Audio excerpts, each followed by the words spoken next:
Now live, look at our pinpoint weather map on this Monday, showing a new disturbance in the Caribbean today, and it is a system that could impact us here in the Carolinas by the end of the week. Let's get right over to meteorologist Brandon Lawson tracking the system. And Brandon, not only could this impact us in a few days, but it could turn into a major hurricane for the Gulf. Yeah, it certainly could. It's going to have a really good environment to rapidly intensify, possibly during the middle portion of this week. This is a disturbance we've been watching for days, but it now has at least the phrase potential tropical cyclone 9, but this will likely be Hurricane Helene as we get later into this week. Now, hurricane hunters are actually in this storm right now. They're getting the latest data. The max wind they picked up on was about 51 miles per hour. They actually exited the storm about 10 minutes ago, but now they're starting to make another pass into that storm. So we expect those winds to be coming up again here soon with some of that latest data as those hurricane hunters continue to investigate that disturbance. It's going to have a lot of warm water to work with. Obviously, the entire Atlantic basin is warm, but notice some of these darker shades here in the Gulf of Mexico. That is some deep warm water that this tropical system is going to have to work with as it goes into the eastern Gulf by Wednesday morning. So it's going to enter the eastern Gulf by Wednesday morning, and then as it launches to the north, it's likely going to make landfall along the west coast of Florida or the panhandle of Florida by Thursday, and then really pick up speed towards the Carolinas by Friday morning, possibly as still a tropical storm before becoming an area of low pressure up towards the Ohio Valley. This is going to be a big rainmaker for the southeast. There could be several inches of rain for areas like Atlanta, Jacksonville, Florida, down through Tampa. Even here in the Charlotte area, there's a chance we could see a good amount of rain from this.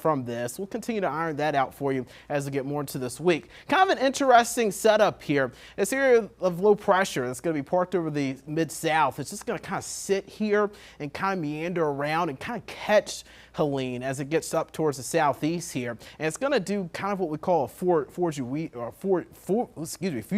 effect, where these two areas of low pressure are basically going to wrap around each other here. And that's going to cause that tropical storm to, again, shift off to the west and kind of rotate around that area of low pressure. So that's what's going to be steering Helene as we get later into this week. Impacts are still uncertain for us. We'll likely see some rain definitely by Friday. It's been a pretty gloomy day today. Let's get you live over Independence Boulevard. Those clouds are still trying their best to erode away. We had that fog this morning, Tara, and unfortunately that low cloud layer just hung on for most of the day here in the Charlotte area, but at least we're not near 90 today like yesterday. Look at that, only 75 degrees outside of our studios right now. So yeah, definitely keeping a lid on those temperatures, all the extra clouds around today, and also helping to keep a lid on some of that thunderstorm development so far, at least across the Piedmont. Now the mountains and down through some of the foothills areas, certainly different story. As we look here, zoom into a couple of spots, you can see scattered downpours and storms and moving across the higher elevations from around Bristol, heading into northeast Tennessee, Mountain City.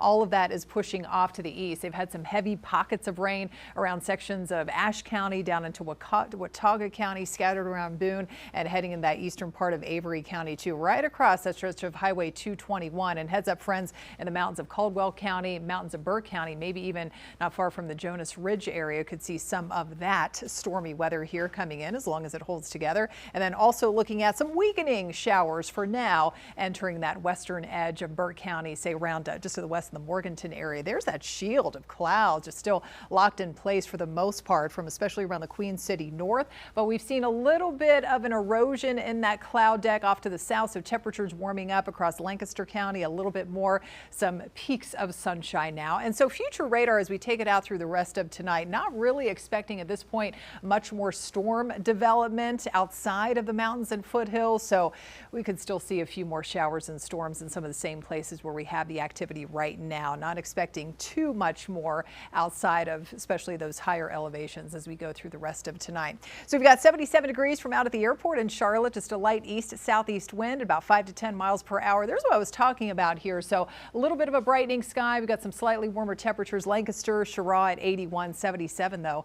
Again in Charlotte, 75 in Lincolnton, and now jumping up to 82, friends up in the Morganton area. And it is remaining humid. That is not going to change anytime soon. afternoon, especially as we eventually get some of that aforementioned tropical moisture coming in, as Brandon was talking about, from potential tropical cyclone 9 a little bit later in the week. We have a front parked up to our north and west area of low pressure, so we're in the warm and humid zone. That's going to help lead to more scattered storms tomorrow. As I said, we stay humid, and it looks like Friday is going to be the wettest day in terms of getting the majority of that tropical rain and maybe some strong gusty wind out of that system too, coming in from the south. So tomorrow, scattered showers and storms expected to break out in more of our neighborhoods, some of which could turn strong to severe.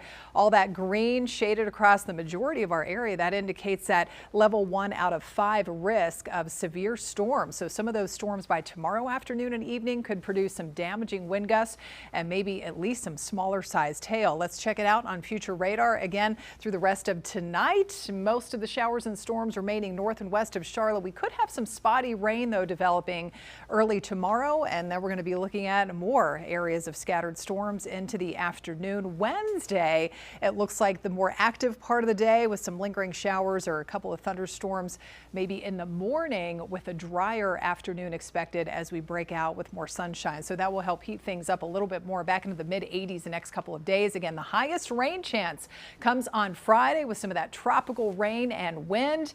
And right now the weekend is looking a little more settled, including for the Panthers-Bengals game on Sunday.